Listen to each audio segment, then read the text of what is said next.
PSM Makassar bertindak cepat dengan mencegah beberapa pemain pilar penting untuk tidak hengkang di jendela transfer paruh musim Liga 1 2023-2024.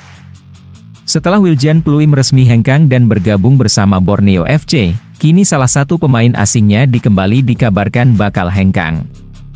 Pemain tersebut ialah Yuran Fernandes, yang dikabarkan menarik minat Persebaya Surabaya untuk membawanya ke Kota Pahlawan. Yuran Fernandes yang sebelumnya dikabarkan jadi incaran utama Persebaya Surabaya, dikabarkan mulai melunak dan siap bertahan di PSM Makassar hingga akhir musim. Sebelumnya, Yuran Fernandes menjadi satu-satunya pemain asing yang dikontrak panjang. Pemain dengan tinggi 198 cm itu dikontrak hingga 2026.